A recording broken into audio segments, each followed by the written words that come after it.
Hello, and welcome to the Magickal Moon Collective Podcast. I'm Justina, creator of Bohemian Magic Studios and the Magickal Moon Collective, a private Facebook community where witches can virtually gather and thrive together.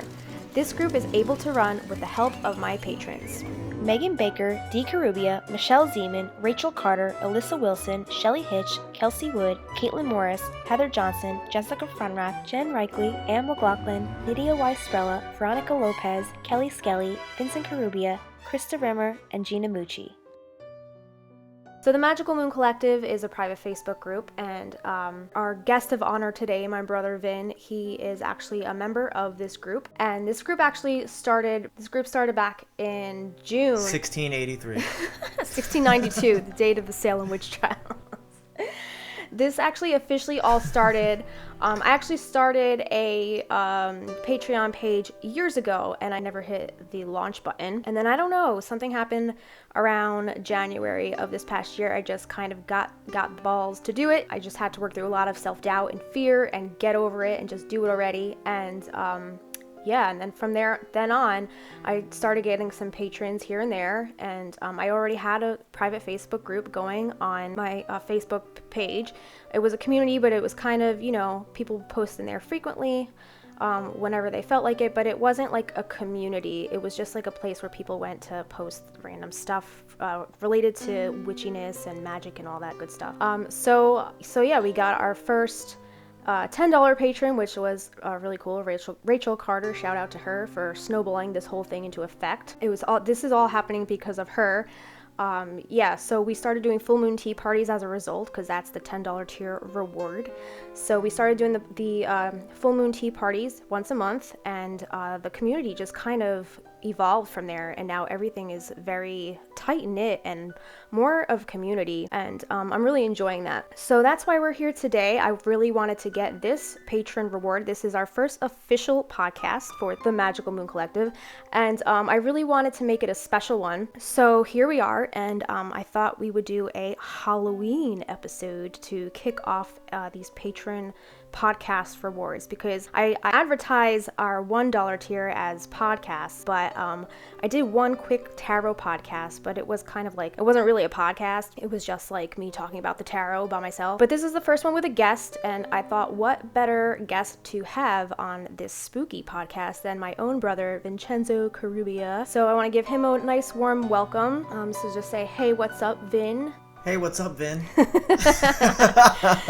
there's going to be a lot of that. There's going to be a lot of that throughout this podcast, a lot of silliness, because as Avi said, my husband, as he said before, I asked him if he wanted to jump on this podcast with us tonight, and he was like, yeah, no, it's just going to turn out to be the Vin and Justina show, and it's going to be all these inside jokes and all this nostalgia, and I'm just going to feel left out. So What? yeah, he's like, I don't know, you guys you're on your own level, so I'm just going to leave you two at it. But I wanted to give you a formal introduction, because I feel like you deserve one, because you have accomplished so much and you do so much, and you're like such a creative renaissance man of your time. So I just kind of wanted to showcase a little bit about what you actually do, because you pop in and out of our full moon tea parties here and there, but I just really wanted to give our patrons and our Full Moon Collective community members more of a basis about you and about the creative things that you do. You're like a master manifester. Like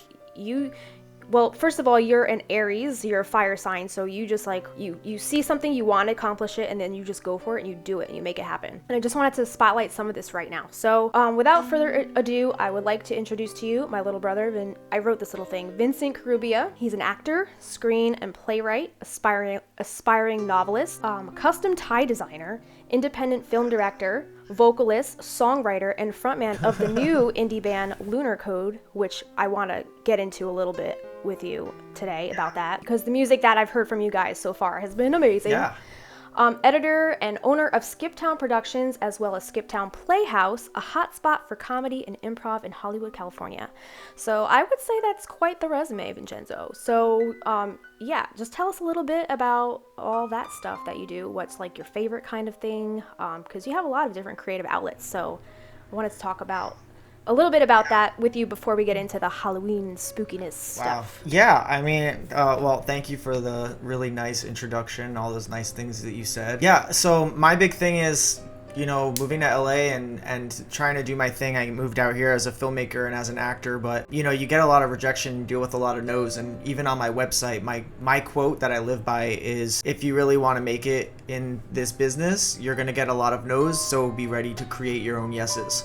So that's what led me to start my production company. That's what led me to open Skiptown Playhouse. When it fell into my lap, I thought it was an opportunity to present to a friend of mine, and then I realized through that whole process that it was an opportunity for myself.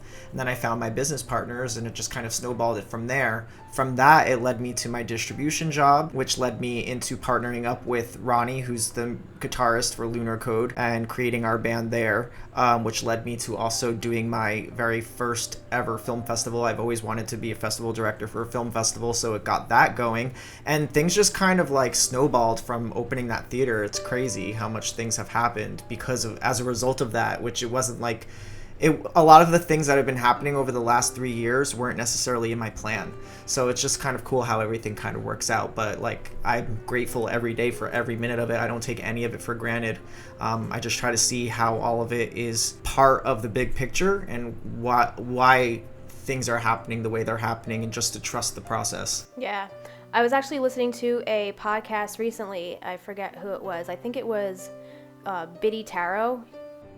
Yeah, Biddy Tarot. I'm subscribed to Biddy Tarot. Yeah, I love Biddy Tarot, and I was listening to a podcast with her about how she got like her whole business started, and she was saying that she would just follow the intuitive breadcrumbs, which I thought was like a really cool way of putting it, because that's how I feel like I'm also doing right now, and also with like the community and the Patreon page and all that stuff. I also feel like it's kind of snowballing, and kind of things are just falling into place and happening, and I feel like it's all attributed to following those intuitive breadcrumbs. There's like little hints left here and there, and it's up to you to decide whether to take those or not. And you'll start noticing too, like, people become inspired by the movement that you create, and more people will start coming forward and wanting to be a part of it, because they'll start feeling that energy of like, wow, there's movement over here, I want to see what's going on over there. And then you'll notice that people start calling you, and well, sometimes you have to kind of sift through and make sure, like, okay, is this person like really interested in what I'm doing and they're going to contribute and add value, or are they going to take me for granted and just like drag me through the mud, or try to bring my spirit down, bring my energy down, take my focus off of where it's supposed to be. So you've got to kind of sift through, and it's all about following that intuition and those breadcrumbs, because it really is like that. You'll see the trails. Sometimes you have to kind of pick and choose who you want to line yourself up with.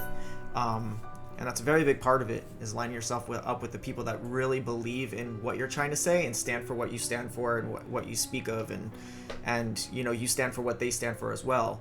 And while you're also inspiring people, you should always be inspired at the same time. There's a give and take that comes with being a creative and a visionary and a leader and somebody who's trying to create a movement.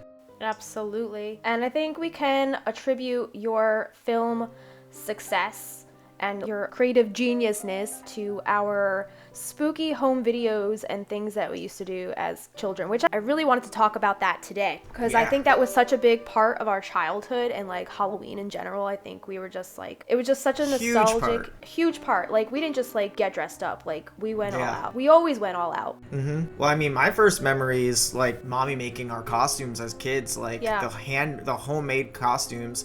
And the very first spooky video, I mean, my favorite thing as a child growing up, which inspired me to want to do feature musicals, which is like my big thing. Feature musicals was an inspiration for me from Little Shop of Horrors as a kid. That was like the first musical that I remember as a kid just falling in love with. And I remember watching that at Grandma's house, like over and over again on VHS. Between that and Curly Sue, but I mean, Little Shop was always like, I think of that as like the musical that inspired me as a child. But yeah, the first video that I remember is the one that Papa made in Nana's. Yes, I put that on this list. That was like the very first video I put on this list to talk about. So I guess I remember watching the VHS over and over and over and just rewinding and watching it again, because it was just so... It was so creepy. Eerie. It was such a creepy thing to have your like 3-year-olds be a part of. Well, not only that, I mean, Papa was very creative and he was really good Yeah. at editing. I mean, he taught me how to edit on VHS, the way he edited that from dial to dial, you know, like Yeah. doing all the fades Yeah, and we all both that used stuff. to So do that for school projects, I remember. yeah, I forgot that you did that too. But yeah, Yeah. he's, you know, the kind of the inspiration Yeah. behind all of that, the editing and all that. I mean, it comes from him, clearly. Well, I think he was like a trailblazer for us, I think. He kind of just passed on the torch to us. But he was very modest about it because it's Yeah. not like he was trying to do that. No, like he just happened to be good at that, Yeah. and we happened to be like, we fucking love that. Yeah, well, there And we was no just, like, YouTube back then, for one. So, like, home videos were solely created Yeah. for yourself and your family to watch, not to post online or anywhere. So, like, Yeah. just creating these videos and just being creative with our dad, that was a really cool thing. So, Yeah. let's just go through, like, I really want to find that. I don't know, like, it's on some VHS tape, but I wouldn't even know how to, like, digitize it at this point right now. I gotta find it. But There's a way to there's digitizing. yeah, I gotta ways figure to out how to do do it, that. yeah. But first I gotta find out what tape that's even on, because, like, there's I like have old boxes film and reels boxes. from college, like literal film, like the old film. Yeah. That I had film projects that I did, and some of them were kind of scary, and I love them. And Alfredo's in it as like a 6-month-old puppy. Oh my God. And I have to digitize them. Like I Yeah. have the reels here. I've had them for 14 years from college. Yeah, I never saw from my those. intro to film class. So There's yeah, a lot of and I- stuff that we have to digitize from, you know, just growing up and being creative Yeah. and making films and Yeah. stuff, because I feel like that's where we started. That was our bread and butter. Like, we made films. Mm-hmm. That's what we did. And that's how we kept ourselves busy when there was no internet back in the day. And I see some of these TikTokers and Instagrammers now in their little 30-second funny videos, and I'm like, Yeah, what? we did that shit. This is like, if I was like 14 or 15 again, I would have been like a TikTok Oh, yeah. sensation. Oh, yeah. But I just don't have that kind of like, well, number one, time. Right. And that's a full-time job. Those people, they're not just like doing a 30-second video. They're like planning all week, and they have their crew, and they have their writers, they have their teams, and they make a living off of this. Yeah. Like this. I mean, some of them probably just have nothing to do, and Right. they're just doing it. But no discredit to them. But yeah, it's Yeah, I also different feel like thing. if YouTube was a thing back in the day, we would have been sensations, no doubt about it. We, like, always had a camera in hand. We always had a script going. We always had some kind of thing to videotape. But yeah, let's go back to the thing about our grandmother's basement. We lived in a Yeah. two-story, three-story, two-family house. Our grandmother lived downstairs, and then the basement was like the kitchen area, and then we lived upstairs with our parents. And my dad, he used to, our dad, talking to the audience though, our dad, he used to be a videographer. He used to film weddings, and he always had this film equipment on hand. So I guess it was around Halloween time, and what were you, like, you couldn't sleep or something like that? I don't even Because you were in your pajamas, I feel like, right? I would have to see that video again. It's Yeah. been years. I haven't seen that. I vaguely remember it. I feel like you came down the stairs and you were in, like, you had a sheet over you and you were a ghost, right? Yeah, something like that. Was he already filming something and then we kind of like interrupted, or was he like, we couldn't sleep and he was like, okay, let's do this? I feel like he was testing out camera equipment, or he was just bored and he was like, oh, I have an idea. Here, Vin, you be a ghost and you just stand there in your underwear. I don't even remember. Because I was always in my underwear. I feel like I remember me crawling around, but I don't remember like what we were doing. And then I remember mommy like walking towards my the God, camera that's and right. then, like fading out. I forgot about that until you said that just now. So so you came down the stairs. She had her big 80s hair. Yes. You came down the stairs as a ghost, and you were, like, floating on the stairs. And then I think I was there, right? And, like, I just appeared, and then I disappeared. And these were all, like, simple camera tricks, like, back in the day. Yeah. Like, these were, like, a big they were deal. very, very, like, high-end camera tricks for the time. For the time, they were. And then, so then, like, there's, like, the kitchen led out into a dark garage, and, like, at one point the door opens, and my mom is dressed up. It was creepy. It was very creepy. And my mom was dressed up as, like, I don't know, some old haggard woman maybe, and she had on the glasses, right? And she was like, she came out the door. This is all from, like, I'm just, like, trying to remember, because I also haven't seen this in forever, so I'm just kind of trying to go by, like, what I can, like, visualize in my mind about what I remember. and I feel like she just like reaches out or something, and then like she disappears, like she just dissipates into the air. I remember the first time I saw it, I got sad when she disappeared. Yeah. I got scared. Oh my god. Well, we were like, what were you, like 3 at the time? I was like 5. I know. I was like, where did mommy go? No, but if you think about it, they were only like 30 years old. Yeah, they were well, they were younger than us. They were probably in their late 20s at that point. Well, no, because when I was born, mommy was 27 and papa was 29. All right, so then they were entering their 30s. They were our age, yeah. Yeah, that's crazy. Or yeah, younger. that was like that was one of the ones that stuck out to me the most about like spooky stuff from my childhood. I really love that video, and I really want to find it. Some of these videos I don't know where they are, but my goal is to find these, and if I do find these, I want to post maybe once a week or something. If you're signed up for my $5 tier on Patreon, that's the bonus video tier. I will post these old spooky videos and skits and stuff and videos that we used to make. I will post those on my Patreon page for my $5 bonus video tier, so definitely check that out. You can visit my Patreon at patreon.com/bohemianmagicstudios. So let's talk about some more spooky videos that we make. Another one that I remember is we used to do a lot of spoofs growing up, I remember. And we used to watch a lot of horror films too. And a couple that stand out to me is the Blair Witch spoof that you did alone in your closet. And the Scream spoof that we did. Oh my god, the Scream one, that was good. Scream one I'm far away from it was the mic, hysterical. sorry. Yeah. Yeah. And do you remember for the Scream one, like how many times we rewound that clip of like the intro where Drew Barrymore is flirting with the killer on the phone? And how many times did we record that? I thought we just did it the one. Was it just a one take thing, or did we do it multiple times? I think we tried it multiple times, but do you remember how long it took for me to like remember that whole scene? Because it was like a continuous shot scene, right? Yeah, we did it in one shot. Yeah, we did it in one shot. But I had to memorize that whole intro scene and get like the groove down, because like I had to like we used her actual audio, right? And I just acted over it. So like I had to like get like the beats and stuff, or like everything that she said. And like her little mannerisms, and then like reacting to the doorbell and stuff like that. So that one was a lot of fun and pretty funny with the whole ending. You were in like a wife beater shirt with like blood on it or whatever. Yeah. I remember the line where he's like, Blondie, and you're like, you don't even have blonde hair. I wish we had like wigs or something for that. But that was kind of what made it even funnier, was because he called me Blondie and I had brown hair. Yeah, that was a good one. And then the Blair Witch. The Blair Witch one was funny. The Blair Witch one was hysterical. Yeah, I want to kind of roll a bit of that moment where you're like, where you like rip ass. What was that? What was that? And you're like, what was that? What was that? What was that? What was that? I think that one. All right, so I guess this is the moment where I go, oh my god, I can't believe you just showed that. Yeah. That's so terrible. But it's hysterical because that's what we used to do as kids, and it's just funny stuff. But that's all the stuff that led both of us, to where we are today, doing creative stuff. And yeah, I would not be where I am without that. Without that Blair Witch spoof. It wasn't the cat. Oh man, it opened so many doors for me.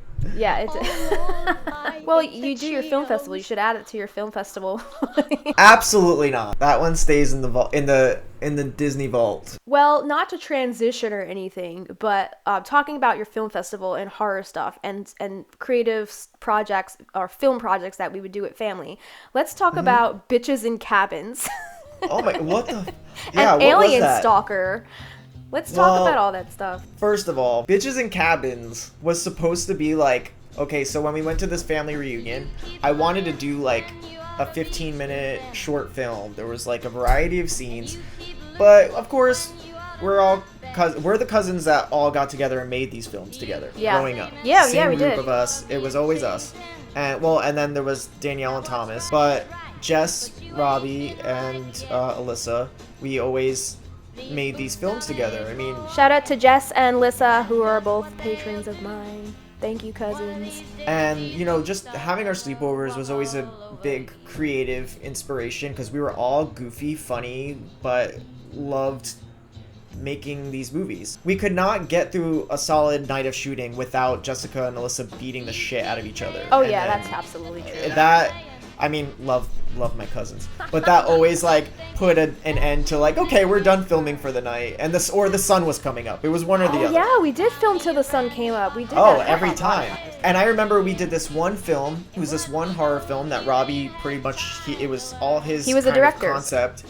And we had the reporter, and we had the, you know, the news scene and all that stuff. And we had all these scenes shot.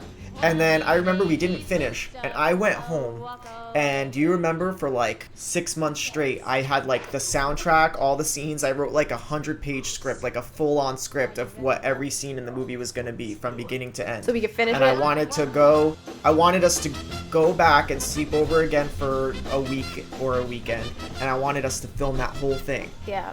And of course we never did. Yeah. And I was really sad about that. So my thing with Bitches and Cabins was I wanted to write like just a short 14 or 15-page script and go to this family reunion because we were at these cabins, which was like an awesome location in the middle of nowhere, Asheville, North Carolina. Yeah. Sick ass cabins, Yeah. like quiet out in the middle of nowhere. Yeah, I was like, we got to do something with our cousins. Yeah. So I wrote this script, and then we went out, and of course, by the end of the first day, everyone's drunk, everyone's enjoying each other, you know, like we couldn't really focus and get scenes done, so I just kind of like fudged what I could. And, you know, I couldn't really get everybody to focus because I really wanted to do something fun. Yeah. But, of course, you know, we were enjoying family time, and it was hard to do that.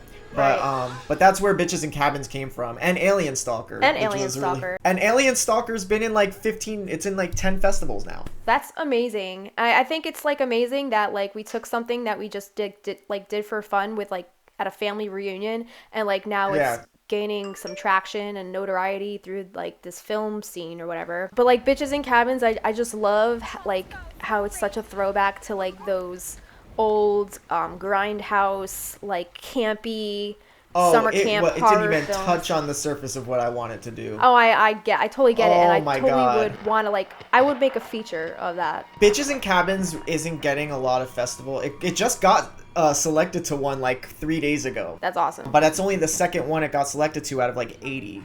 But Alien Stalker got selected to 10 already. And Alien Stalker 'Cause- is such like a tiny, teeny little short, right? But that's the thing. It's a micro short, and it has like a payoff at the end. Right. The girl disappears, she screams, and then credits. Yeah. And it's just like it has its beginning, middle, and end. Girl scared to go to sleep. Girl tries to go to sleep. Girl sees monster. Girl disappears. The end. Right. And it's just like, you know, you don't know what happens, and it's just It leaves 1 it op- minute. it So leaves it to the open. a lot of festivals can be like, oh, 1 minute short. It has a beginning, middle, and end. It's cute. It's to the point. The sound is good. Done. But Bitches and Cabins is kind of like this random, like, it's fun as fuck. I love it, and it's so goofy. It is. I wish I could have had like a well-rounded story that had a beginning, middle, and end. Which a lot of festivals, I feel like when they see that one, because the last minute of Bitches and Cabins is Alien Stalker, they're kind of like, they're expecting to go on this like massacre ride, and then it ends with this girl abducted by an alien, and then there's nothing after that. Right. It's just like, what did I just So watch? random. So I think when they see the two next to each other, they're like, all right, well, I guess we're gonna take Alien Stalker because Yeah. it just makes a little bit more sense. But I do want to do Bitches and Cabins. I want to make that like a full out. That would be so thing. cool to just like after this whole corona bullshit is over to just go to the cabins and just like I mean, we could probably go to the cabins because it's secluded enough. socially distanced. That's yeah. true. Yeah. But Going that's back- something I would want to do. to Alien Stalker, it's really cool because like you said, like you were able to use it in multiple films. Not only is it a standalone for as a little micro short, which is really cool in and of itself, but then it's also at the end of Bitches and Cabins, but then you also use it as a commercial or a news or something clipping in your other miniseries, The Source. So like you like Yeah. have this going, this like the same micro short in like multiple spin-offs. I know. Like it's crazy how you have all of this intertwined. Like that in and of Yeah. itself is like genius. I guess. I mean, it just like it's those breadcrumbs thing. You just kind of trust. It just fits everywhere. It just fit, and you just do it. I mean, Alien Stalker. I never intended to like start submitting it to film festivals, but then something told me like to just get on Film Freeway and start looking at seeing what's free or under $5. And I submitted to like 80 film festivals that were either free or like $10, $5, and I just put a little money into it just to get it out there. And now it's in 10 festivals, which is crazy because. I mean, that's super awesome, like, but to be able to share in that joy, like, with all of the cousins and stuff, like, to be able to say, like, that my cousin Alyssa and her daughter, like, Ava, like, Ava's now in, like, all these film festivals, and it's just, so like, cool. Really cool to, like, to do that, and she has an IMDb page now, and, you know, it's just, like, it's cool to just, like, contribute how I can, like, to her life, being that I don't really get to spend a lot of time with them, and it's just, it means something to me, so... Yeah, that's totally cool. For those of you guys listening, all you patrons and community members, Alyssa and Ava are the ones who had the crystal grid. I think it was like on one of the first full moon tea parties that we had. It was a really gorgeous crystal grid. So yeah, that's Alyssa and Ava. So shout out to them. Let's talk about some more spooky home videos that we did. There's one called Sisters of the Moon, and then there's one called it's not called Jessie's Nightmare, but we based it off of our cousin Jessica's a nightmare that she had. And Jessica was also one of the twins, one of our cousins that was also in Bitches and Cabins and all of our other spooky movies growing up, right? I feel like, we were always making these movies together. It was really fun. Yeah. So Sisters of the Moon is basically like we're like a pair of witch sisters, right? And like and she has these magical powers or whatever, or like she's been having like these dreams or something like that. This is another one that we started filming, and then after we filmed it, she went back to North Carolina, and I sat and wrote like a full-on script and made a whole soundtrack and wanted to film the whole movie. There was like scenes of you guys in the library. Yeah, and, then, and we did film in the library. Did we? Yeah, I feel like Did we actually film it? I'm pretty sure that we filmed it, but I don't know. Or did I just write it? And No, I feel like I remember going to the library like it was yesterday, because remember the scene where I'm driving in the cabrio? We drove to the library. Maybe. Oh yeah. But I did flesh out like a whole thing about like that script. But of course, like now that I've done a lot more, I'm like, I would definitely want to do something with that, but not that one. I would want to make it like more mature and more like, you know, more practical, magic-y. And more relevant to today, and like things have evolved so much. So, but that was very like nostalgia, the craft, kind of like energy. It was very The Craft and practical magic. Like the whole intro that we did was like pretty cool. Yeah. And I'll also post this video. I have access to this video, so I'll post this one on my Patreon page. Remember that scene with where you're making tea? Yeah. I called the chapter "Making Tea" or like something. I remember I have all of these like. All of them were chapter markers, and they were like, the clips were named, and then I like edited the whole thing together. But it ended up being 10 minutes, 15 something like minutes? that. And I have them as these like little snippets on my hard drive. So they're all like standalone snippets that we could probably edit together at some point. But I think they are edited together somewhere. I definitely cut everything we had into one film. I just remember intro scene was like so cool. Like I remember having like, we lit all these candles and we were sitting around the coffee table, and I remember we filmed something in the backyard, like the scenery for the intro, pans up to the full moon. We went from the moon down the terrace, lattice, right? Down to the ground, and then it faded to black, and then it faded back up, and the candle was lit in your face, and you guys were chanting. Yeah, we were chanting. And then it went across the candles on the table. It was like the intro to The Craft. Yeah, basically.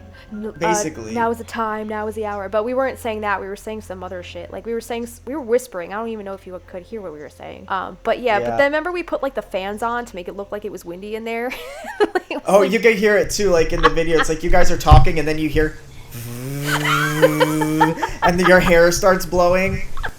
Like, oh, where's that wind coming from? That would be funny in a comedy, like, and then the camera turns and there's like a guy holding like a fan up at them. Yeah, that was funny. But then like that we did the dream sequence that she had, which was really freaking creepy. So she actually had this dream that she like walked into this room, and there was this guy sitting in the corner with like a white face, and then there was like a woman holding a baby and it was crying, and she goes up to the woman, and the woman looks at her and she says, be careful. What did she say? She said, be careful. She says, don't let the baby get cold. Oh yeah, that's right. Don't let the baby get cold. If the baby gets cold, it's gonna come out. It's gonna come out. That's freaking creepy as shit. And she had this dream for real, and we were like, yo, let's make a movie about it.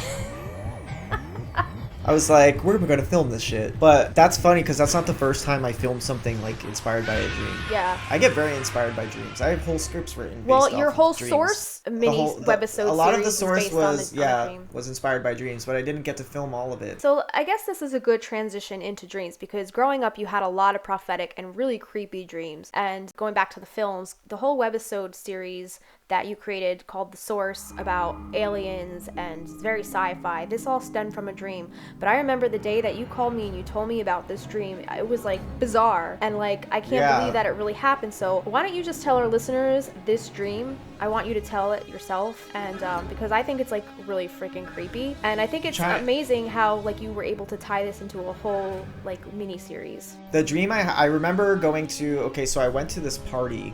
I had gotten out of work and I drove to a house party at my friend Brett's house. And in her living room, she had a table with a jar of fortune cookies.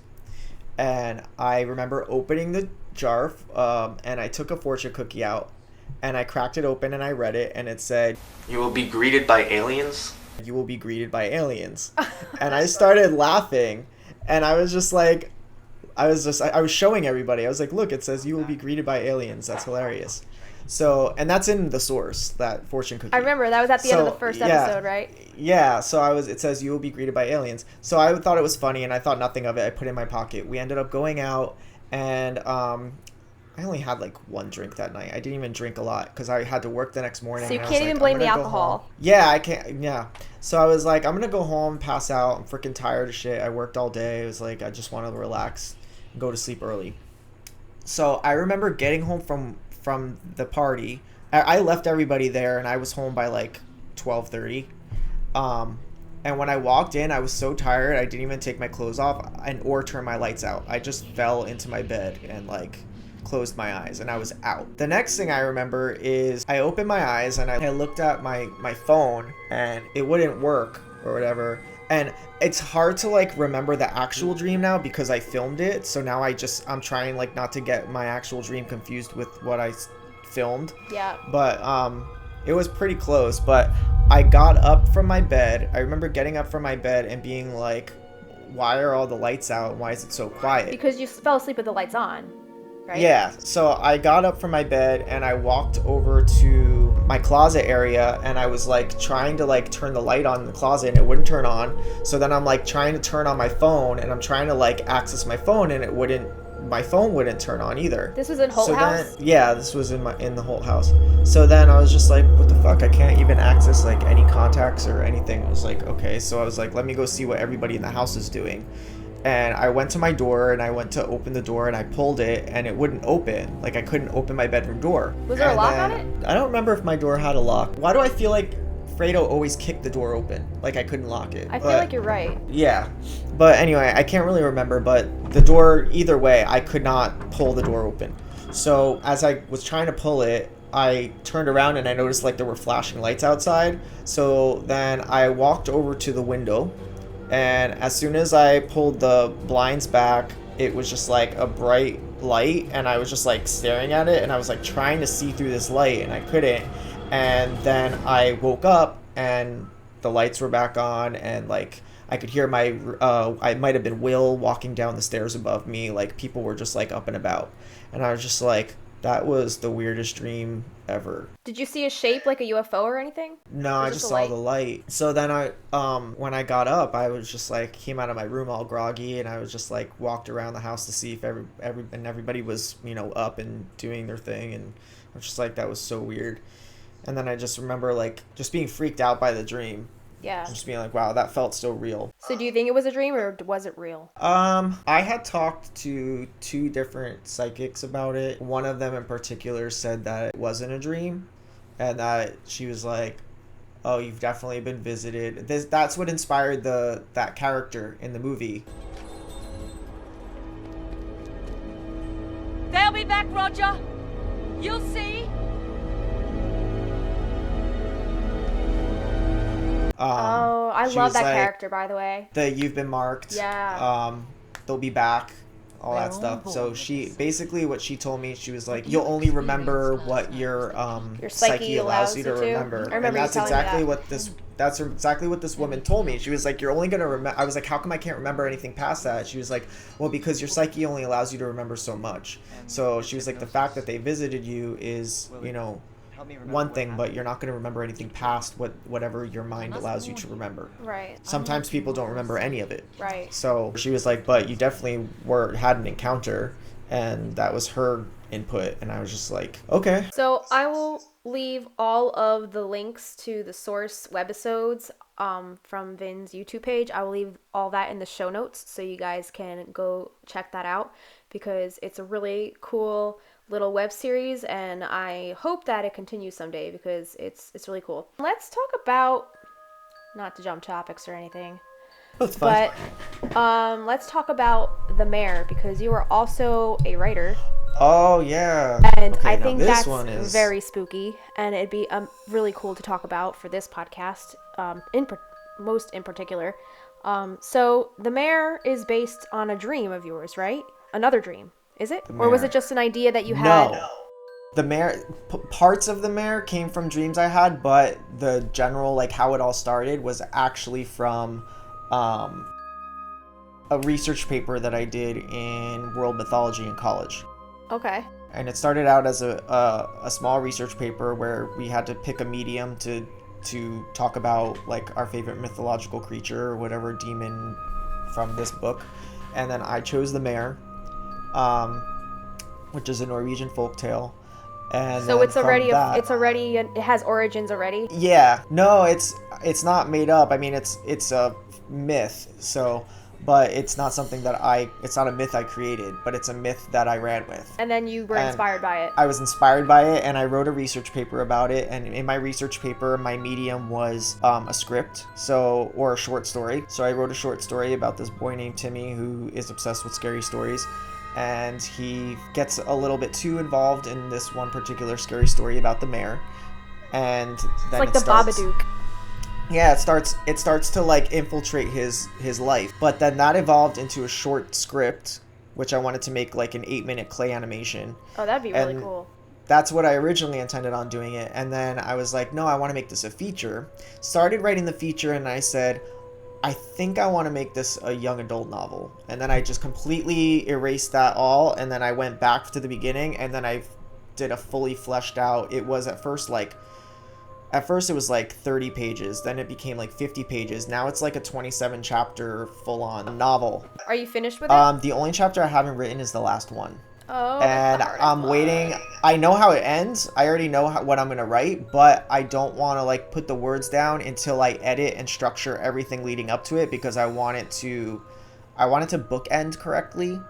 And right now I'm just in editing, and I have an illustrator who's already done 10 chapters out of 27. So I'm just like. So it's an illustrated novel? Yeah, everything is like black and white, like kind of like. Scratchy a little bit with like. So like graphic kind of novel style? Yeah, like she was inspired by scary stories to tell in the dark. Okay. So, but that's cool. But it's not as weird as those, but yeah. they're very like Edward Gorey. Yeah, they're not gory. They're just very like mysterious, ominous pictures.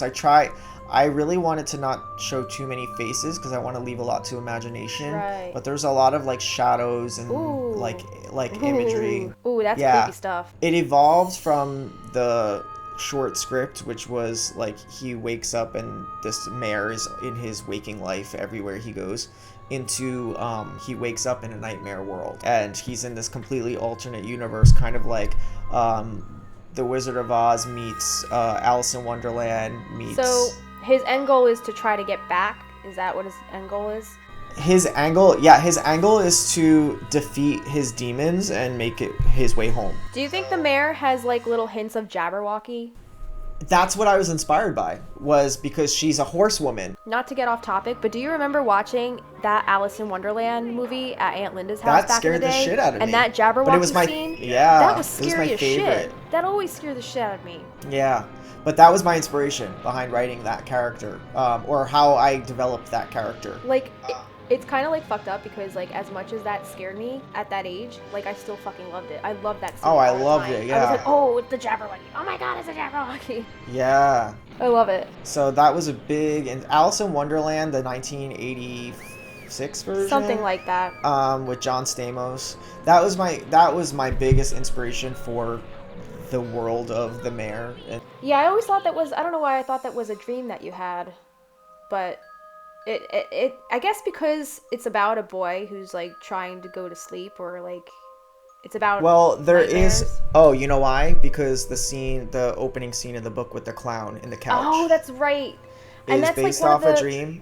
And then the green man, the green man with the face, the demonic green man that comes out of the shadow, that's from a dream I had too. Yeah, I remember your clown dream growing up, like, vividly. I remember you, like, always telling it about how the clown was in the couch and, like, pulled you into the couch. Yeah, that was a legit dream I had, and that is a very scary dream to have at 2, 3, and 4 years old. I don't know how many times I had that dream. I feel like I had that dream, like, a million times, like, every day, but it might have only been, like, 2 or 3, and that was just enough for it to, like, traumatize my young brain. Oh, totally. Yeah. And so are you traumatized about clowns to this day? Do you not like clowns? No. Clowns don't really, I mean, I'm not gonna, like, go up to a clown that, like, is standing in the middle of the road at night and be like, hey, what's up, buddy? But, I'm not, like, I was kind of, like, freaked out by clowns for a while, but I don't think I was ever traumatized by them. Just that dream. And I definitely am 100% sure that dream stemmed from watching Pee-wee's Big Adventure. Oh, you're probably That whole, right. whole dream whole with scene. the you always had that movie on, so there's no way that I didn't have nightmares because of that. That scene is dark. Yeah, all of Tim Burton's shit was pretty dark back in the day, and I'm pretty surprised, and I'm so happy that we fumbled onto this topic, because it's one of the topics I forgot to put on my notes, but one of the topics that I feel like it's necessary to talk about, because Tim Burton was such a staple in our childhood.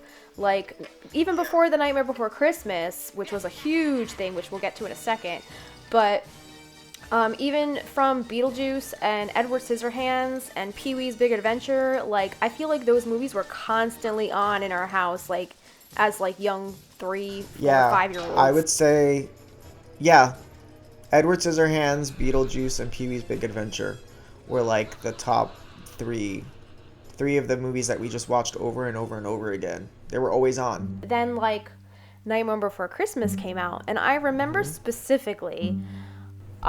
it was like a Scholastic book fair, and remember that book that I had?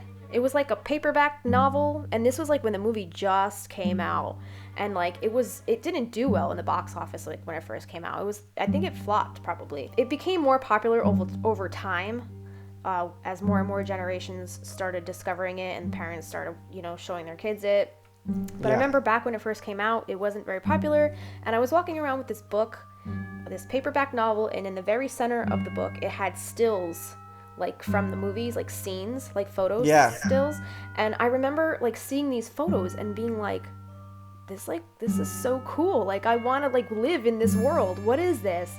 And, What is this? What is this? Yeah, that's exactly, like, I was Jack Skellington in that situation. I was like, I need to be inside this world, like, what is this? And I hadn't even seen the movie at that point. And then I remember begging Mommy and Papa, I was like, can you please buy me this VHS when it comes out? I really want this movie. I really want this movie. They were like, it's $37. Was it? I don't remember. I think it was like $25. Yeah, VHSs were so expensive, like, for those fluffy Disney ones, the cases, those, like, fucking big-ass cases. Yeah. They were always, like, $30. And I remember going to the Pathmark. Do you remember when the Pathmark used to have a video section? Yeah. Like, all the way down at the other end with the pharmacy and that, like, thing, the blood pressure monitor, and it would just, like, puff up, and you would just, like, press the button, and it would just go... Yeah. I remember doing that like every time we went in that supermarket. But I remember specifically going to get that VHS the day it came out, and I was like so happy. I watched it over and over and over again. Like the day I got it, I can't even tell you how many times I watched it. And I loved this movie so much. Then this is so embarrassing to say, but I remember the school was having like a 6th grade dance. And one of my friends, we made plans to go to this 6th grade dance because we were new middle schoolers and we were so cool. But I wasn't really cool because when my friend came to the door and was like, okay, let's go to the dance, I was like, I can't. I'm watching The Nightmare Before Christmas. Oh my God. So I ditched my friend, made her go to the dance by herself, and I stayed home to watch The Nightmare Before fucking Christmas. That's very Sagittarius of you. Yeah, it's very Sagittarius of me. But I mean, like, that's like the earliest memory that I have of that movie. And then making the scripts, like, remember the double-decker tape deck that we had where we would like sync up the movie and then we would like record the audio from it? So I taped the whole length of the film onto a audio cassette. So I would listen to it in my headphones and like, you know, my little boombox player. I would listen to it everywhere. And I probably like wore this thing out.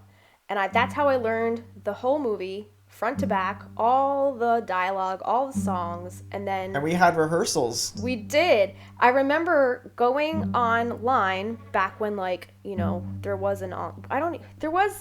like internet back then, but I think it was very like basic. Very basic, yeah. And I remember searching for the script for the movie, and I think it was there. Yeah, I came across it somehow, and I printed it out. Actually, no, I think I handwrote I typed it up on mommy's old typewriter. I think that's what I did.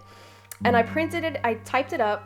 Word for word. Word for freaking word, yes. Page by page. Page by page. And if you wanted another copy, you had to type it again. Yeah, we had a Xerox. Mom or photocopy. Mommy would Xerox them at Carmela's office. We had like 5 or 6 copies of them for all the neighborhood kids so that we could rehearse it. Yes, we did. And we put on A Nightmare Before Christmas play. Well, kind of, sort of, not really. But we did like a couple numbers. We did a couple numbers. We had that show, like if people would have showed up to rehearsal. Yeah. Those fucking bastards.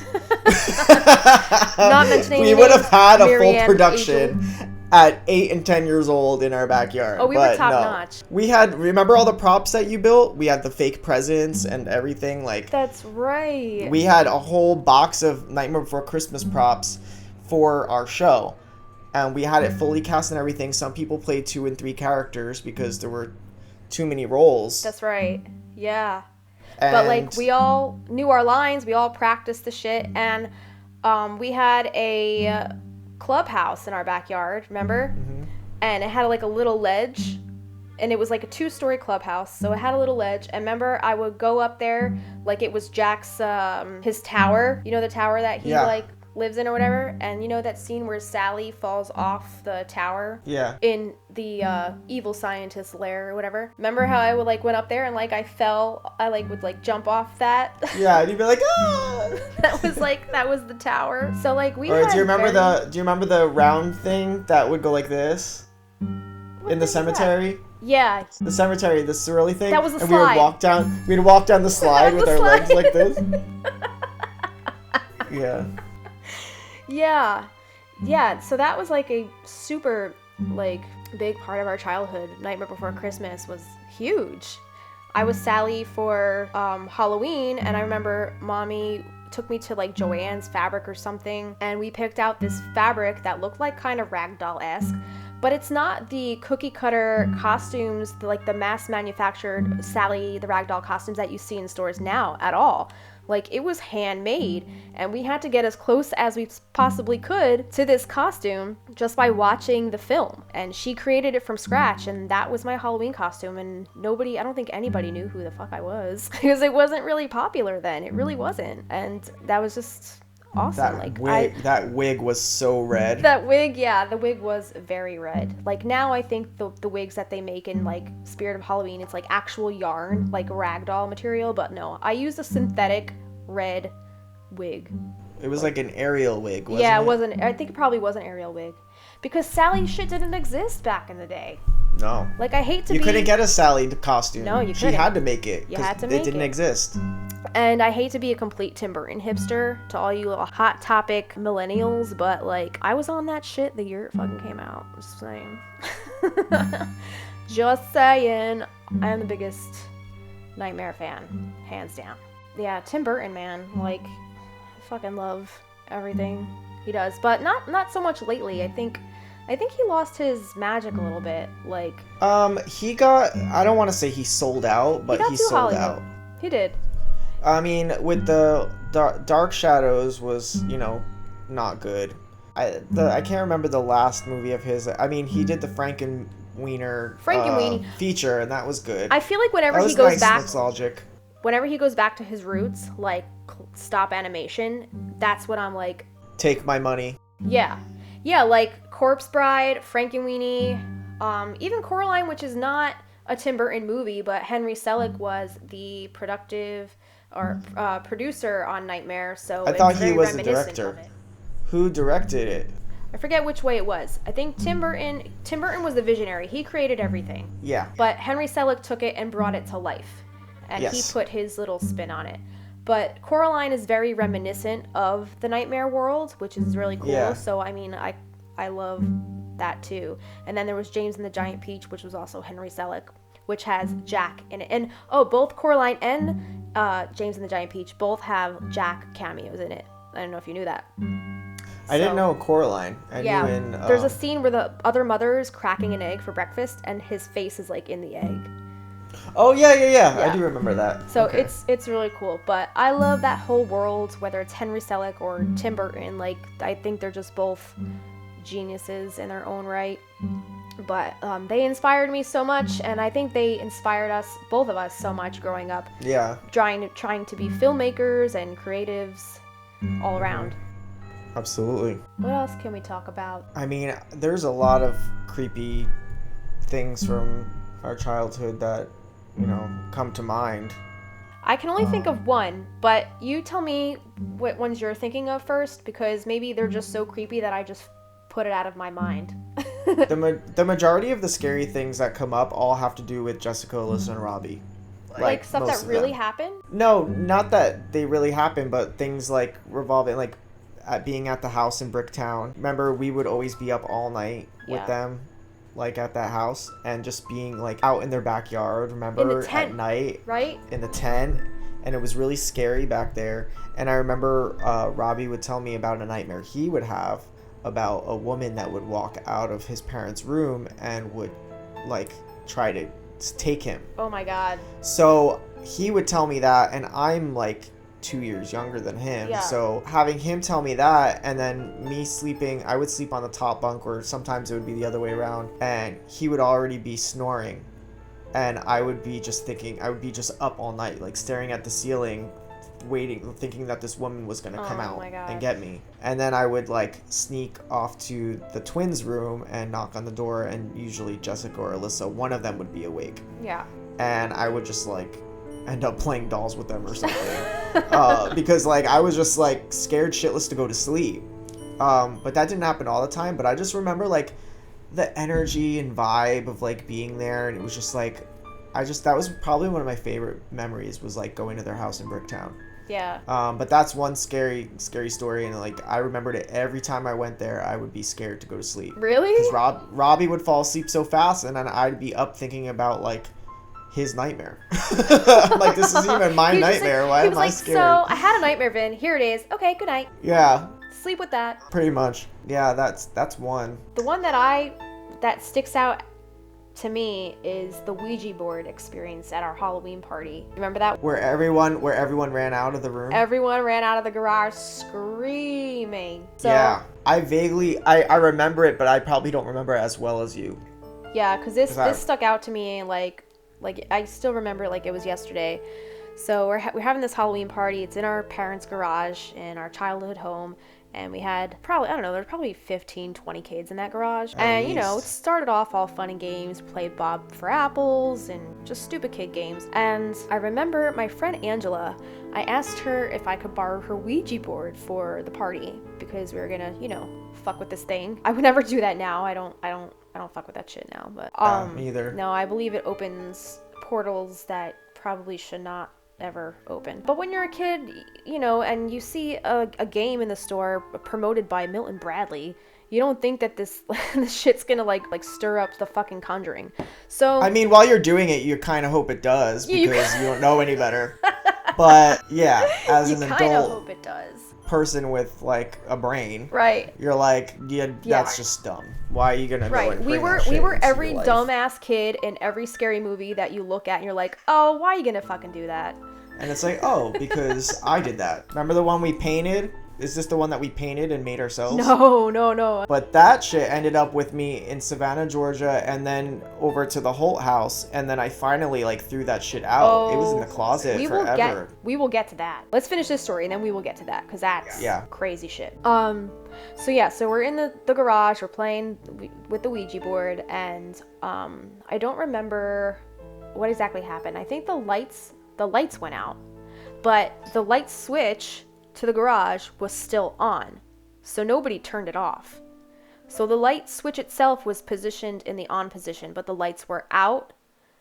But then I think there were Christmas lights or Halloween like lights that are around this thing here.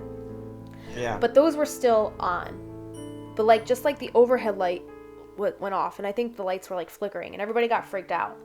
And so everybody, these 15, 20 kids go, barging into the kitchen where our parents and our aunts and uncles are, hanging out. And we all screamed. We were all screaming our heads off. Yeah, and my aunt was there, who is a Christian, born-again Christian. So she was like, what are you playing with? The Ouija board? Oh, no, get that thing out of this house. And it wasn't even mine. It was my friend Angela's. Didn't she throw it outside? She took it out of my hands and she threw it over the fence. Yeah. Into the neighbor's yard next door. So I had to leave this Ouija board that wasn't even mine. I had to leave it outside for the night because it wasn't allowed back in the house. And then the next day I gave it back to my friend who lived a block away. I had to walk to her house and be like, yeah, sorry, I was sitting out in the grass all night. My aunt threw it over the fence. But yeah, that was freaky shit. That's about the extent of it. I'm not sure if anything actually, happened, as far as letting a ghost out into the house, but I do remember having some kind of haunting experiences in that house. Nothing that I felt overly threatened over, but just weird stuff. I don't know if you've had that experiences in there too, but a couple. Yeah, I remember one morning I was getting ready for work when I worked a desk job. I had to commute an hour away, so I would get up at 5 o'clock in the morning. And I remember going to the bathroom and I hear high heels. And I'm like, oh, it's just, mommy's getting ready for work or whatever. And I thought it was coming from the bedroom. I was done going to the bathroom and I went to go talk to her because I thought she was already awake. And I opened the door and both of them are still sleeping, lights out, pitch black. I'm like, what the fuck? I just heard high heels, clear as day. And it was the creepiest freaking thing ever. Yeah. And just stuff like that. And then there was another instance. Well, there have been multiple instances where I've been home alone upstairs and I hear the front door slam. I feel like I remember that. Yeah, and then I would go downstairs and nobody would be there and no cars were there. So nobody was home or nobody came home. So stuff like that, door slamming, high heels, walking, stuff like that, I would hear. Very creepy. It's stuff that makes you question your own sanity. Did I hear that? Did I really hear that? Or is that real? Or... Well, I had a couple moments of sleep paralysis in my bedroom back at that house. I do remember that. I remember you would have dreams in that room. One night in the middle of the night, I remember something punched me in the back. And that scared the shit out of me. And I woke up and I jumped and I was like, what the hell? Yeah, it's crazy. I was in the middle of the night, and just something full on punched me in the back. And didn't you scary. Didn't you feel a guy's presence over you? Yeah, I remember I looked up into the ceiling once and I saw a face, like eyes and a mustache and everything, like in the ceiling through the shadows. But do you remember, because we grew up in an attached house, and like right next to us was another, like a little ranch house. But we had a neighbor, Jackie. Do you remember this? I remember mommy telling me this. But basically, Jackie's mom told our mom about, like, she kept seeing this man sitting at the end of her bed, and like she had to like get the house like exorcised. Because Jackie kept seeing this man sitting at the end of her bed. And this was like right next door to us. So I'm thinking like, were you seeing the same guy? And then maybe once she got to exercise, maybe he was gone for both of you? Like, that always like crossed my mind. I don't know, because the guy that I saw kind of looked like our great-grandfather. Like, he had like that old mustache and the same kind of face and stuff. And I remember the first time I saw a picture of our great-grandfather, I was like, that looks like the guy whose face I saw. I think of, I mean, I had a couple scary Ouija board experiences with Marianne and Peter John. Oh, I remember you guys would fuck with that shit all the time. And like, I had already had the Ouija board experience from the Halloween party. So by that point, I was like, fuck that. I don't want to do any more Ouija boards. But you guys always did it. And I remember fucking with you guys all the time.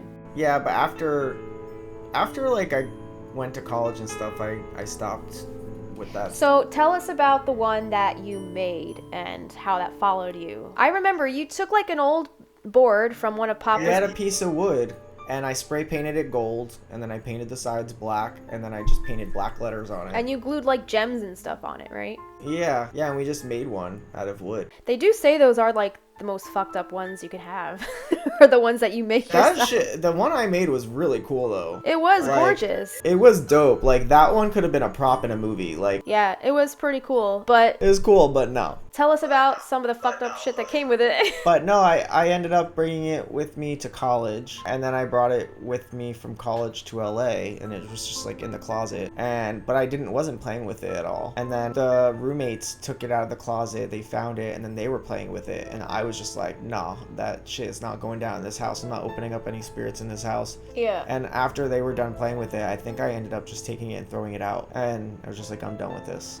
I don't need this here. I don't know why I've hung on to it for so long. I just hung on to it, I think, because I made it, so I felt like connected less to of it. Less of like a spiritual or need for it, more of like a, oh, I made this. Yeah. Like a nostalgia. Like, it just reminded me of like my childhood. And, but then I was just like, I don't need to carry this energy. And when at what point did you get rid of it? In college, or when after you got to Holt? At the Holt house. Okay.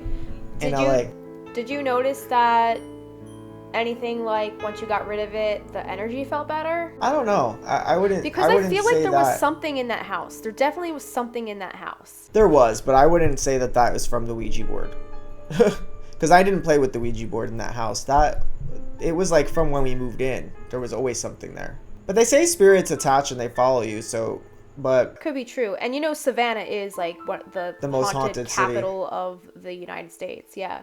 So something could have definitely followed you. Jorge used to see stuff all the time in that house, and so did Miguel. Had an experience too, which he told me about just recently. He was like, I never wanted to tell you about this because it scared me so much, but he was like, while I was dog sitting for you one time, there was a door that wouldn't unlock and he couldn't open it, and he was just it's the Hill House, Haunting of Hill House.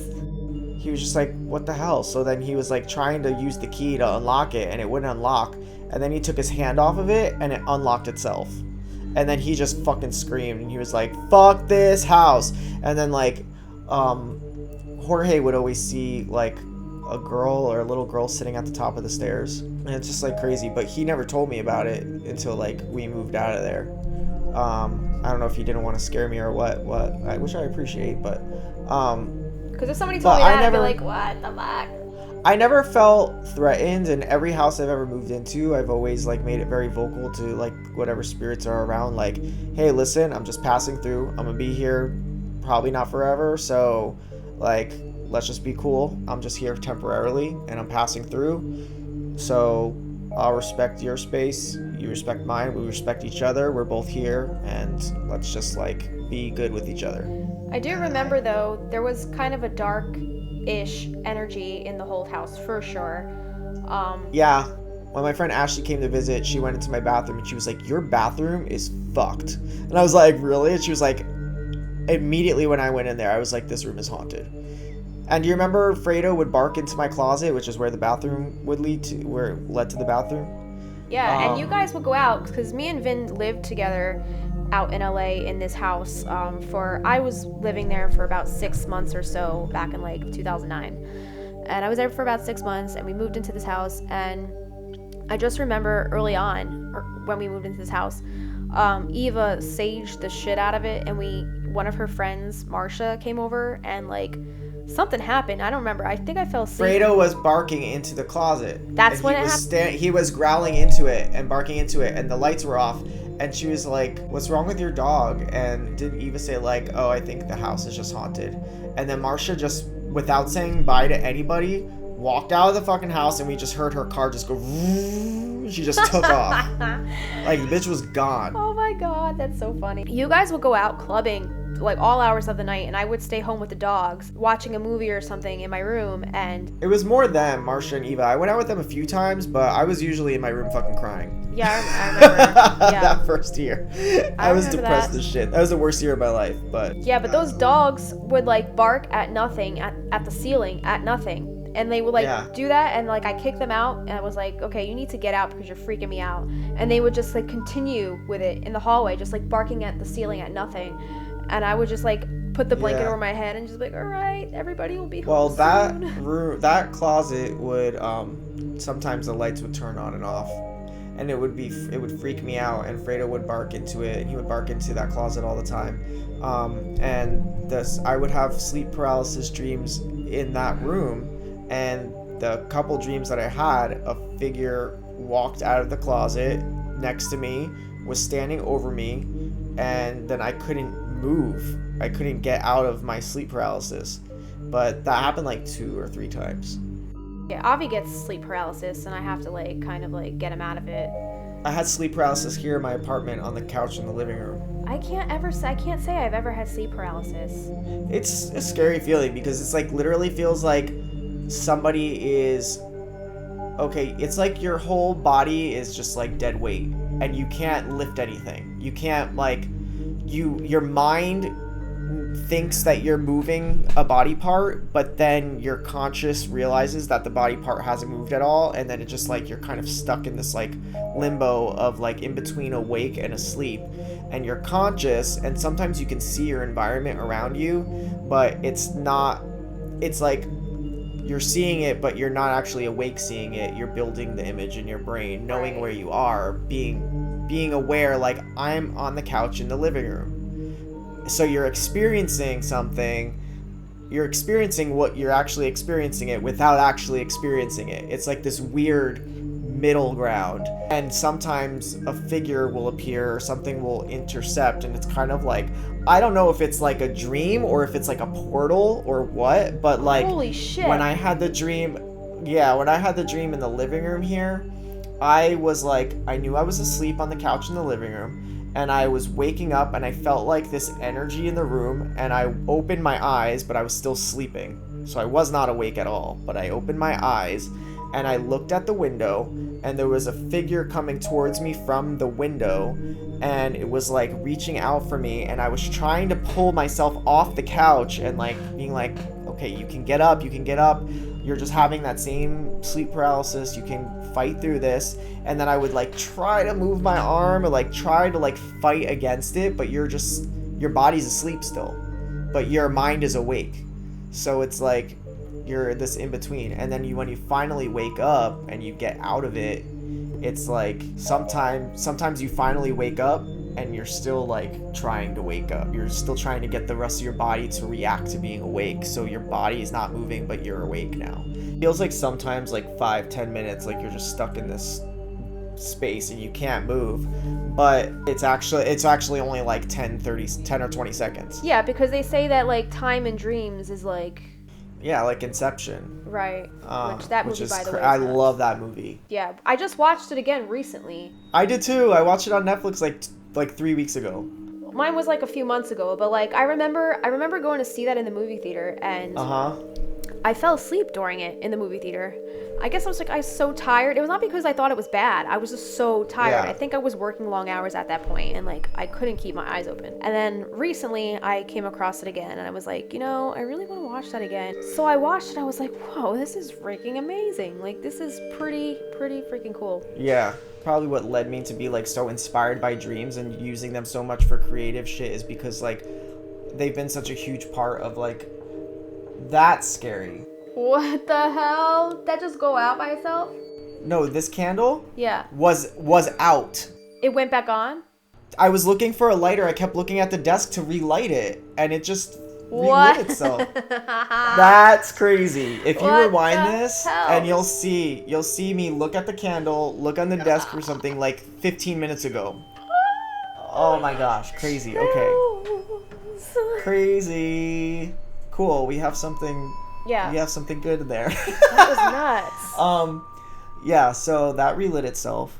But that's something that like really inspired me was the premonition dreams that I've had, and I wouldn't say prophetic, but dreams that, kind of inspired things that have happened to me in waking life, and just like I just really pay attention to clues. The dream with Nono, where after he passed away and he came to me and he was giving me the dollar bill, and I was like, why is he giving me this dollar bill, and why is he showing me these orange roses, and why is he telling me like be passionate, like why is he laughing about all of this? And it was just like all his humor and his mannerisms and his way of giving me this message. And I like repeat the dream throughout the day to be like, oh yeah, he used to give us dollar bills when we were kids. He was always outside in the garden with Nana, and like they had like those orange roses I remember from the home videos growing up as kids, and he was just like trying to tell me like, hey, it's me, these are different things for you to remember me by, like roses and dollar bills.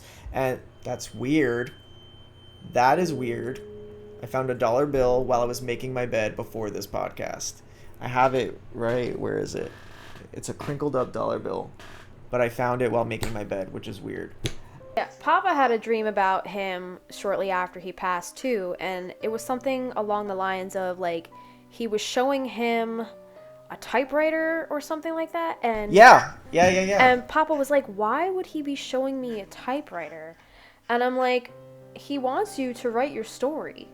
I just wrote a song, actually with Ronnie for Lunar Code. It's a song called These Hands Have Built, like Radiohead meets Tool. It's like it starts out very slow and melodic, and then it turns into like a banger screamer song. I was inspired by Nono. The lyrics are like, gone are the years these hands have built, like him coming to America and all this stuff. It's like all in the lyrics and everything.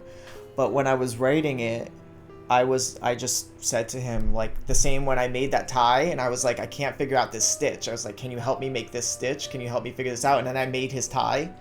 Well, let's give everybody some context. When he passed, Yeah, so when my grandfather passed away, I showed him that I was making ties on his deathbed. you had just started And making the ties, right? I just started making ties, and he kissed the camera, and he was like, I give you my blessing. And I was like, well, I can't figure out how to do the back stitch. I've been having a hard time. He was like, bring a tie back with you next time you come visit, and I'll show you how to do it. And that was like literally the last conversation I had with him. Because like 4 or 5 days later, he passed away because I was back in California. I was going to come back again in 2 weeks, and he had already passed away. I was like, you know what? I'm going to make him a tie to wear in his casket. I remember sitting over the tie and looking at it, and I had done all of it except for the back stitch. The last conversation I had with him was that he was going to help me make this back stitch because I couldn't figure it out. I had made 3 ties and they all looked like shit because the back stitch. I watched YouTube video after YouTube video and I couldn't figure it out. Closed my eyes and I was like, no, just lead my hand, show me how to do this because I cannot figure this stitch out. Then I just started, and before I knew it, like I just was like doing it, and I was like, okay, it's working, okay, it's coming, okay, it's working. And then before I knew it, I had made it all the way up the whole tie, and I just ironed it, and I looked at it, and it was like straight. I was like, Wow. okay, Thanks. all right. I was like, thank you. So then he's wearing that, and I've made like a few ties after that, and all the back stitches have been good on it. So you made him that tie for his funeral, right? Yeah, so we had to drive to the funeral home to take the tie that was on him off of him, because it was just like a random tie that he had. It wasn't anything that he made or anybody special made for him. Right. So they took the tie off of him and they put my tie on him. So he's wearing my tie in his grave. Wow. And I carry his picture from his funeral in my wallet. It's been in my wallet since his funeral. I've never taken it out. I usually have my wallet on me even when I'm performing in shows, so he's always on stage with me, like whenever I'm performing. Yeah. But it's so crazy because like when I wrote this song with Lunar Code, I told him, I prayed to Nono and I was like, look, I really want to write this song and I really am inspired by your story and I want it to come through in a way that's like authentic and relatable and like something that like no matter who knows what it's really I'm singing about can scream with it and like sing with it. And I made this really powerful ballad with Ronnie, and the lyrics are like so strong, and like he literally like I asked him like, help me write this song, and I just like started writing and just boom boom boom boom. Before I knew it, I wrote that song and like the lyrics in like 10 minutes. So it just like flowed out of you. It just flew out of me because like I had been sitting on that song for a few weeks and I was like, I know what I want to sing about, but I don't even know where to start writing this. Yeah. So yeah, let's talk about Lunar Code. So you started working with these guys. Ronnie, the drummer he found, his name is Jason, but Ronnie had always said like, oh yeah, we should jam together, but he didn't know that he knew that like I liked to sing, but he's like, bro, I didn't know you could sing.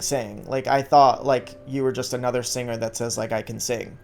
He was like, because he was like, I've worked with a ton of singers, and he's like, you're the singer I've always been looking for. Like I've never worked with somebody that just understands musicality the way you do. And like, this isn't me trying to like pat myself on the back, but this is how well our connection is, because like he'll show up with strumming something and it's the same vice versa. Like he's the band I've always dreamed of being a part of but never knew would exist for me. You know, it kind of happened organically. There was a drag show at Skiptown Playhouse and he was the musical guest. So he came on and he was just playing solo stuff, and he was just like, I was doing the light board and he was just freestyling on his guitar and like singing into a mic, but like throwing his hair and just like it was very like, I was just remember watching his hands and being just mesmerized. And I just got chills watching him, and I had climbed down from the ladder and just go out into the audience to just watch. And I just was like entranced. So then when he was done, he came off the stage and I was like, Ronnie, the whole time you were playing, I just wanted to be up there singing with you. Like, I was like, you are freaking incredible. You're like fucking Santana, dude. Like, you are sick. And he was like, oh, thank you, Vincenzo. Like, I've always wanted to play, like, yeah, let's jam, man. Let's do it. You know, all the shit. So my friend Courtney is a singer. She's more like R&B, like JoJo kind of, but a little softer. And she had a music showcase, and he was the guitarist. And I let them use the Skiptown for just to use it. I was like, yeah, you guys can use the space. It's fine. I don't have any bookings. You guys can come in and rehearse here. So they were rehearsing, and I was there just like killing time. I was singing background vocals for her. And then like a couple days before the show, they were like, do you want to come up on stage and do the background vocals for the show? And I was just like, I guess, like, yeah, okay. And I was scared shitless because I had never done anything like vocally with a band before. I sang background for Courtney, and then Ronnie was like, I have a couple tracks, I want you to hear them. He sent me an instrumental, and he didn't know I did this, but as soon as he sent it to me, I loaded it into Logic, I got on my microphone, and I recorded the chorus. And I recorded the chorus with like some background vocals, and I sent it to him. 45 minutes I had the track. He wrote back to me, he was like, whoa. So then we had a rehearsal, and he was just strumming some things, and I was coming up with hooks on the spot.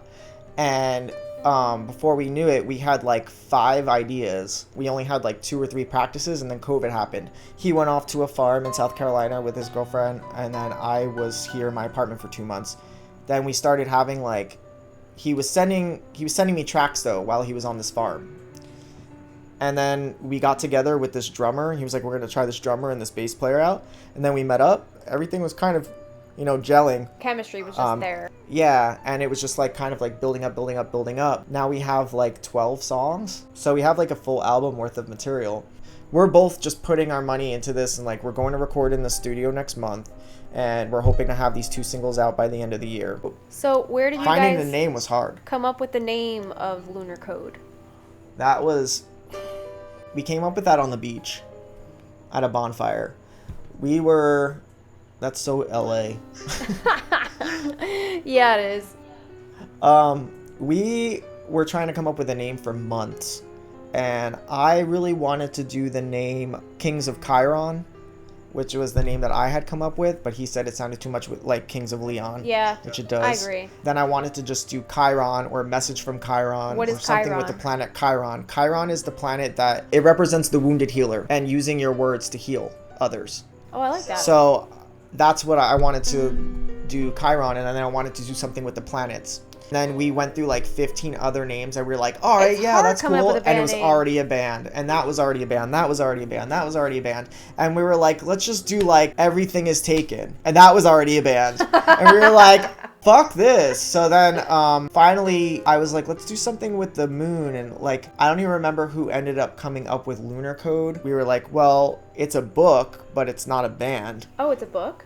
It's a book, but the Lunar Code is a book, and it's something like completely unrelated. Like, I looked at it and it was just like, I was just like, whatever, fuck it. It could be a book. I don't care. It's gonna be Lunar Code is our band name. Like, that's good. Because then we had the image with like the moons and everything. I just love like the imagery of it.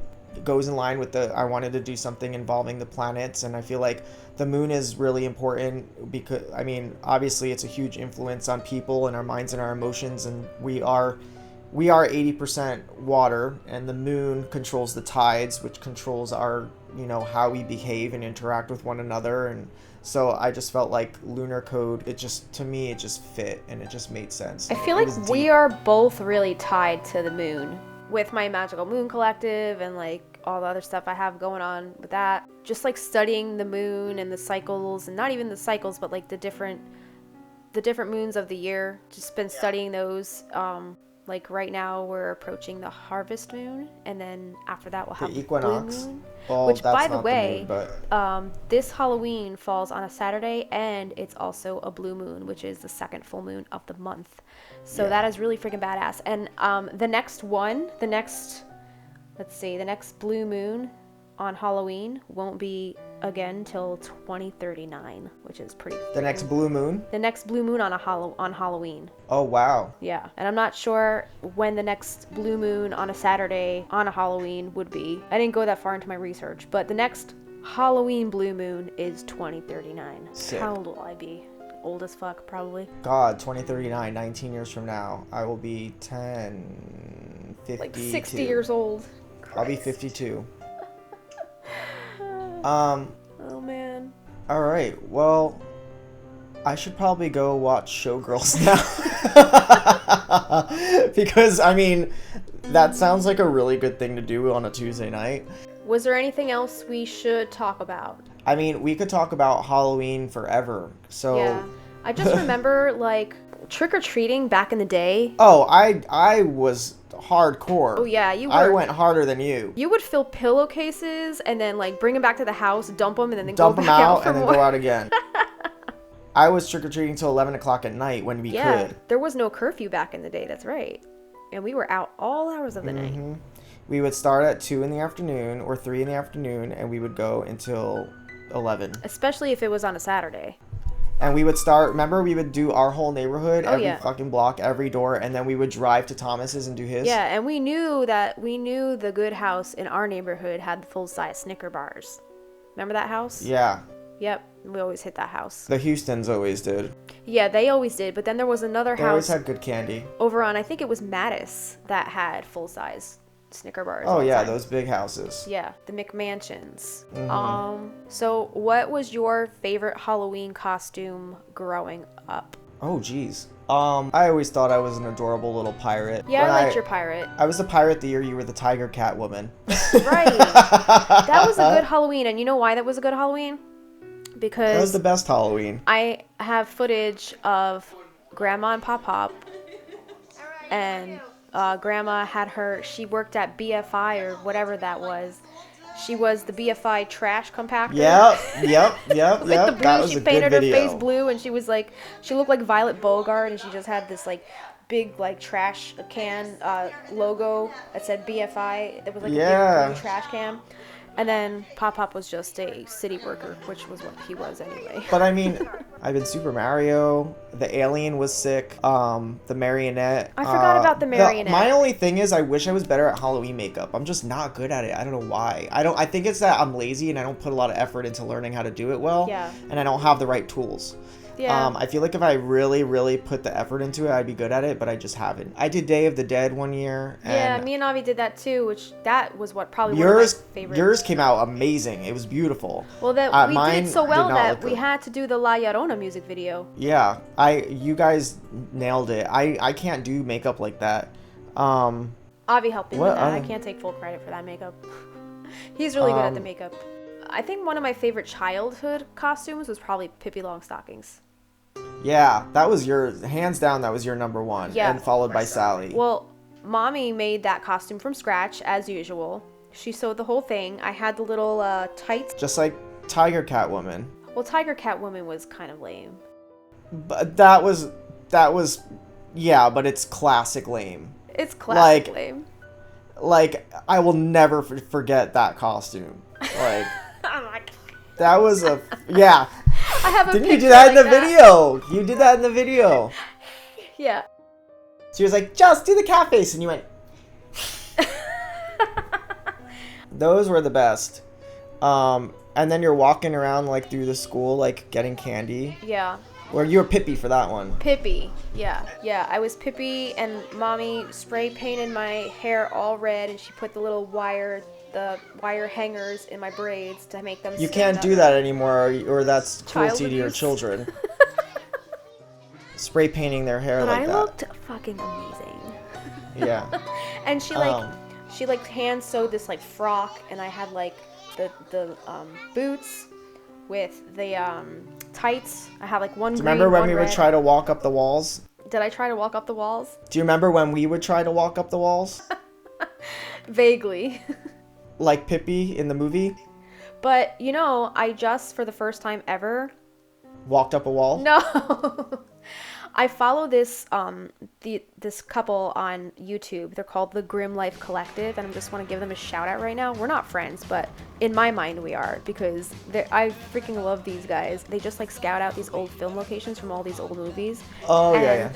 They just did Pippi Longstockings, and I had no idea that Pippi Longstockings was actually filmed somewhere. In my mind, it was all imaginary. Villa The Villa Coola? Yeah. So that movie was filmed in Florida on a little island north of Orlando, about 2 hours, and about 1.5 hours south of Savannah. So I thought that was like really cool. And they visited the Villa Villa Coola, and it's actually a private residence now, and it looks completely different. And they walked down all the streets that Pippi walked down on her horse, and they went to the center of the town where they had the ice cream fight, and I was just in my childhood Wow. glory. Yeah. Oh and my gosh. I'll send you the link, because like I was watching this like, oh my god, it's a That real ice cream place. fight was the shit. I know. I just like I wanted to do that. Didn't that so ice cream bad. look so good? right? Didn't you just want to be slapped in the face with some of that ice cream? Like As a the, kid, I was just like, oh my god, that ice cream. yeah, like the lady. It was like that food fight in Hook, was just like, you just wanted to be in Yeah, there. that was a good food fight too. But like I was just watching this like, oh my god, it's a real place. Like I thought it was just all make believe. So you said your favorite Halloween costume. I said my favorite Halloween costume. And your favorite Halloween costume of mine was the cat. Or the tiger. Pippi. The Pippi. Yeah, I think mine was probably Pippi too. But you know what's weird? Like, I don't remember you as anything other than that pirate. Like, I what was else Mickey Mouse. That's right. I was Yeah, you were the marionette. Were you Peter Pan I was one year? Red Robin Hood. Robin Robin Hood. Hood, that's right. Red Robin Hood. Red Robin Hood. Whose Robin Hood were you robbing? Whose Red Robin Hood? Hood. I was Red Robin Hood. I just stole hamburgers and gave them to the poor. No, you No, stole. I was Robin Hood. Wasn't I Popeye? Yes, you were. Yeah, and I was Snow White the year you were Popeye. Popeye, Pirate, Mickey Mouse, Robin Hood, then Pinocchio was my first grade. Dracula, Scarecrow was 5th grade. Dracula, Power Ranger, That's Red right, Ranger. the Red Ranger. Red Everybody Ranger was the 3rd grade. So Pinocchio 1st grade, Dracula 2nd grade, Red Ranger 3rd grade. I can't remember 4th grade. When you were the Red Ranger, I was a devil that year, I remember. And Danielle was Baby Bop. And Thomas Oh my was the God. mask. Our cousin Thomas, he was the mask, but he had on a Yes. maroon business suit. But he Oh, took I was the Batman mask off. one year. And then I don't remember anything from middle school Really? or high school. I don't remember anything I was. I was a hippie, a baby, Sally. Yeah, and I don't really remember much from high school, honestly. I was a wizard one year. I was a wizard, I think, senior or junior of high school. I think I I remember had that big, ugly mask. Yeah, I remember that. Yeah. Yeah. Was that the year that Shannon came to the door in that big sumo wrestler costume? that? Maybe. I don't remember. But remember I have like from birth to 5th grade down. Yeah. I think all through high remember. school I was just like a witch from the craft because that was my life then at that point. You were a baby one year. I was a baby one year. You were a Spice Girl one year, weren't you? No, you were a hippie. Yeah, I was a hippie one year and then I was like some slutty devil girl. I don't know. I think I was a hippie. I was a hippie one year too. Yeah, high school was blurry. I don't know if I think I was a hippie junior year, or a wizard junior year, a hippie senior year. I don't remember any. There's like 6 costumes in there that I don't even remember. I feel like when you're a teenager, you're like too cool to do Halloween, but then once you get back to adulthood, you're like, okay, now Halloween's cool again. Because like Yeah. I feel like there were like some lost years that I just like didn't dress up at all. And then like once There- me and Avi got together, it was game yeah, on. there was that one Halloween we were in Italy Oh in 8th yeah, grade. that was so like the we lost didn't dress Halloween. up that year. That Lost was Halloween. that was the lost Halloween. We went to Italy with our family one October. I think it was like 10th or 11th grade.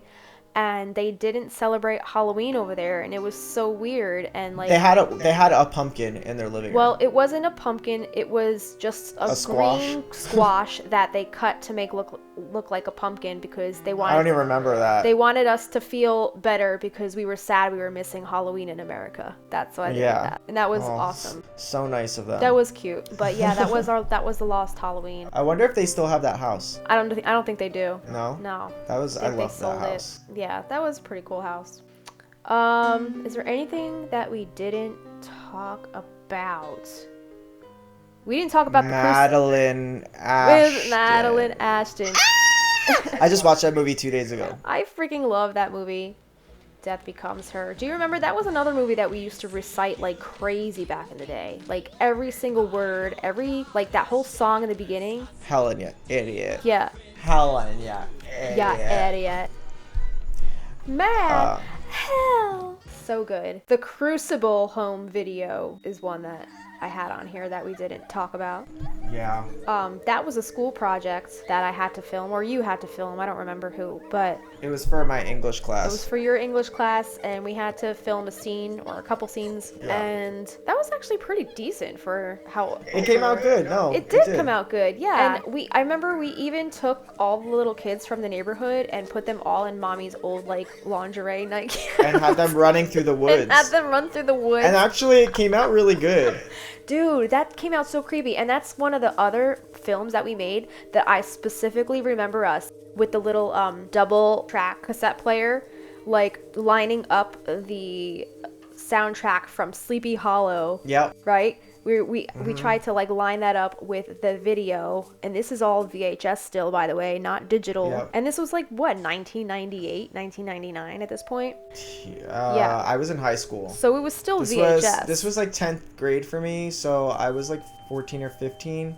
Yeah. So it was like 2001, 2002. And I remember the end result was just so creepy. I remember that scene that we had all these little kids running through the woods. Definitely an award-worthy performance. Oh, totally. Yeah. Yeah, and we had woods behind our house and like Watch woods. out, Winona Ryder. Yeah, 'cause she was Abigail what was her name? Proctor. No, it was John Proctor, and then Abigail Williams, I think it might have been. Yeah. Abigail, yeah, she played Abigail in the Crucible movie.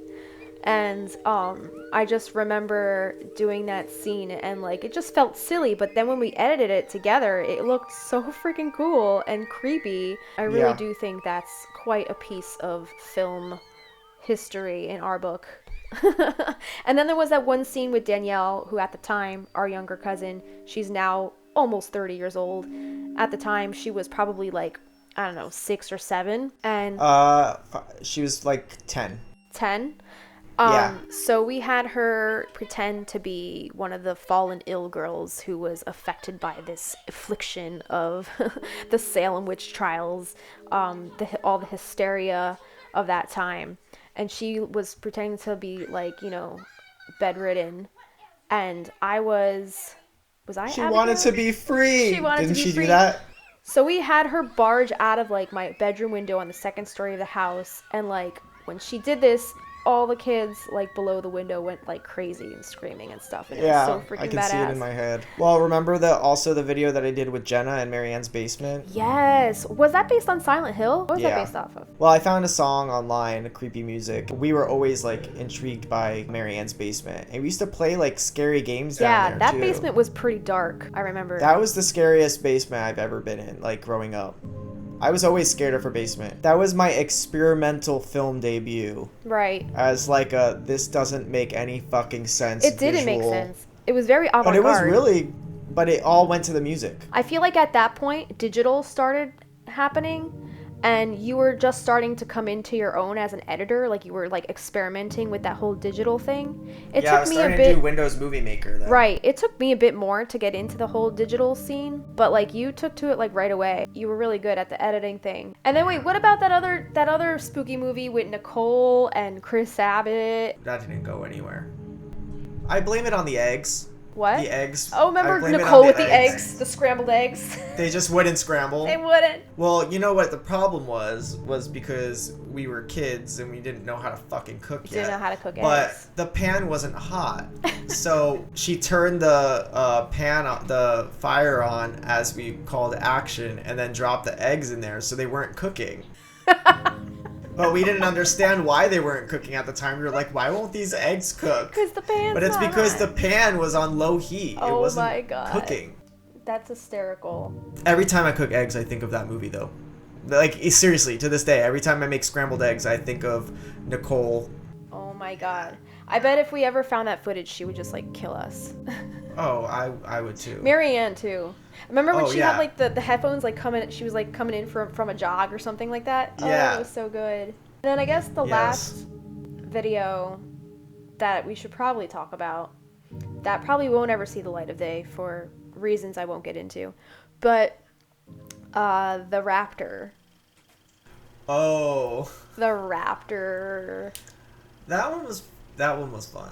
That was a lot of fun. So the raptor came to be because this was I back. actually liked that final edit of I it. know. I did that edit. I'm very proud of it. But like it won't see the light of day ever. What year was that? It was like 2000.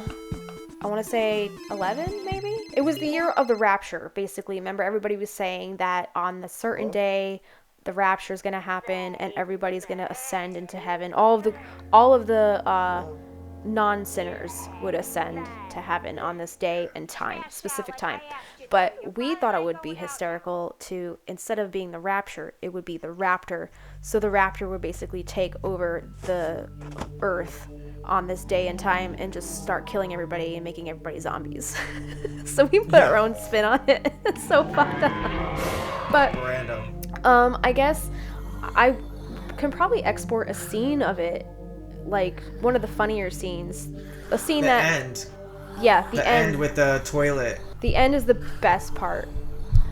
Wait, I thought I cut that whole part with Lindsay getting dragged, and then like I thought I cut all that together, because remember I put like a scene up online. Yeah, with I think like the laugh tracks and everything. Yes, you did a cut with laugh tracks. That's right. Yeah. Yeah. I think I did like an edit, and then I didn't end up finishing it. And yeah. Then you finished it. Yeah, you did the version with the laugh tracks, and then I did it the actual edit, just like the serious, scary horror edit. Yeah. But yeah, I'm pretty proud of that film. I'm sad I can't. I show love it that ever. scene with the laugh track. With the laugh tracks is kind of funny because it looks like it's from like like a stupid ass show. Yeah, like But Nick at Night or something. It's so random. It's like so all random. that or something like that. All right, I guess we'll wrap it up there. I just want to give a huge thank you to Vin, my bro, for hanging out with me tonight and talking about some spooky stuff. I hope it was spooky enough for you guys. Yeah, this wasn't too spiritual of a podcast. I mean, there probably might have been some hints of it here and there just because of who we are and all the spooky stuff we grew up with. And thank you for lending us your time and talking to us about all the amazing stuff you have going on.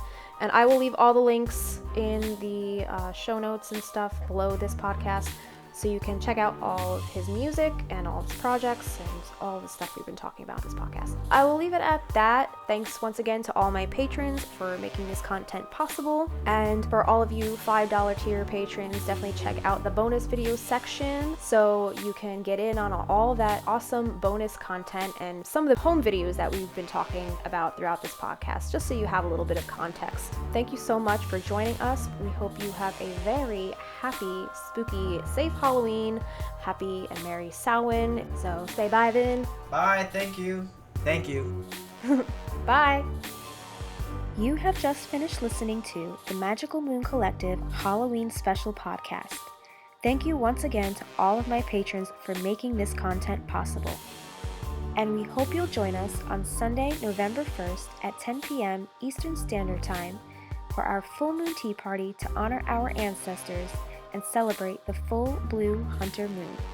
Become a patron to access now at patreon.com/Bohemian Magic Studios.